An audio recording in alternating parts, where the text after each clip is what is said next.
አሰላሙ አለይኩም ወራህመቱላሂ ወበረካቱሁ። እንዴት ናችሁ? ደህና ናችሁ ወይ ጓደኞቼ? አማን ናችሁ? ጠፋ ብያለሁ፣ በጣም ጠፍቻለሁኝ። ያው ስለማይመቸኝ ነው ብዙ ጊዜ ያው ቪዲዮ አልሰራም ማለት ነው። ሾርት ምናምኖችን ነው አንዳንድ ጊዜ የምለቀው። ደህና ናችሁ? ያለሁላችሁ አልሐምዱሊላህ።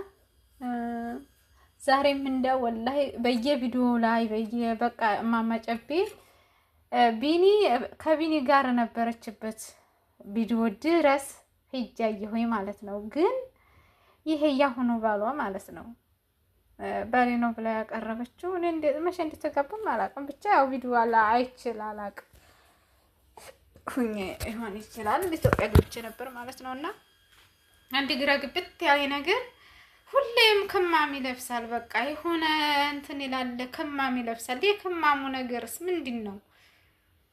አልገባኝም ወላሂ። እንደው እስቲ አንድ ሰው እንደው በኮመንት ጻፉልኝ ማለት ነው፣ አሳውቁኝ እስቲ ምንድነው? ምን ሆኖ ነው?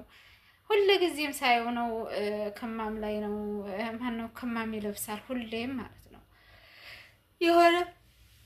የሆነ በሽታ አለበት ያማዋል፣ ኦክሲጅን እንትን ሲለው ሲገባበት ምናምን እያልኩኝ እኔ ራሱ ግራ ግብት ብሎኛል ማለት ነው። እስቲ ይሄን መልሱልኝ አብዛኛው ማለት ነው። እና ሲቀጥል ደግሞ ሁሌም በቃ እናትና ወላሂ ፈተና ነው። ገብታችኋል? በጣም ፈተና ነው።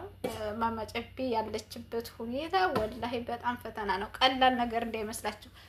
ለዩቲዩብ ነው ምናምን ልትሉ ትችላላችሁ። ዩቲዩብ ለምንድን ነው የምትሰራባቸው ወይም ደግሞ ልትሉ ትችላላችሁ። የፋሚሊ አለመስማማት ወላሂ በጣም ፈተና ነው ማለት ነው። ላልደረሰበት ሰው እንግዲህ እኔ ራሴ አልደረሰብኝም ራሴ ላይ ማለት ነው። ግን ጎረቤት ላይ ብዙ ጊዜ አይቻለሁኝ ይሄ ነገር ሲፈጠር ማለት ነው።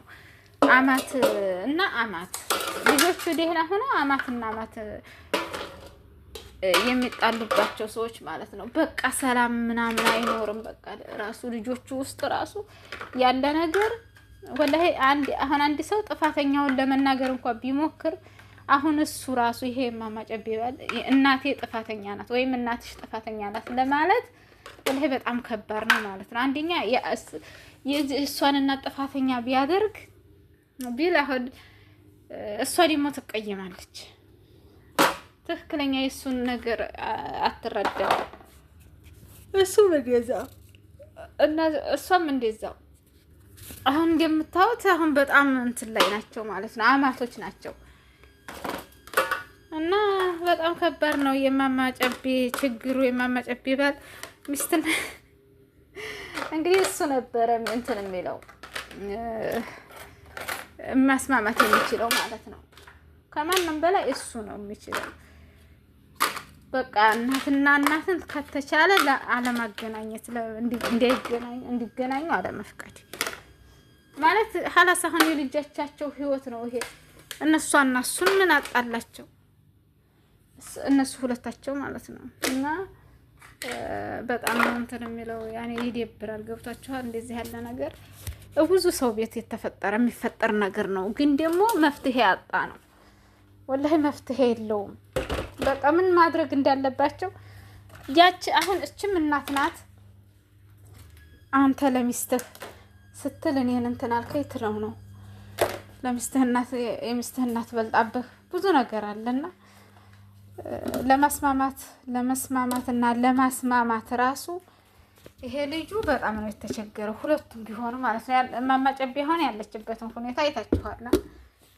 የት ላይ እንዳለች ምን ቦታ እንደሆነች ይሄንን እርጥብ ልጅ ይዛ ምን ላይ እንዳለች ማለት ነው። እና ከባድ ነው ወላሂ። ከመጀመሪያ ባላገኘን ብላችሁ ተማግባታችሁ በፊት ማን ነው ምንድን ነው የሚኖርበት ቤተሰብ ጋር የሚኖር እናቱን አስጠግቶ ወይም አባቱ ቤተሰብ አስጠግቶ የሚኖር ባል አታግቡ። ወላሂ ነው የምላችሁ። ወይም ደግሞ ተጠግቶ የሚኖር ባል ወይም ደግሞ ራሳችሁን ችላችሁ የራሳችሁ ቤት ሲኖራችሁ ብታገቡ ነው የሚሻላችሁ ማለት ነው። እና እንደዚህ ያለ ነገር በጣም መጥፎ ነው።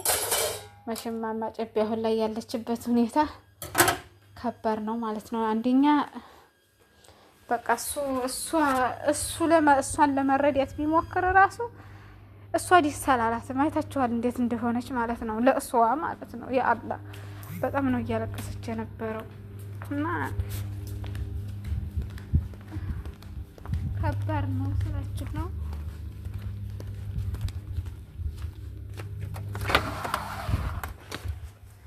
ፈጣሪ አምላክ እንግዲህ ልጇን ያሳድግላት። ዋናው ስጦታዋ ልጇ ነው።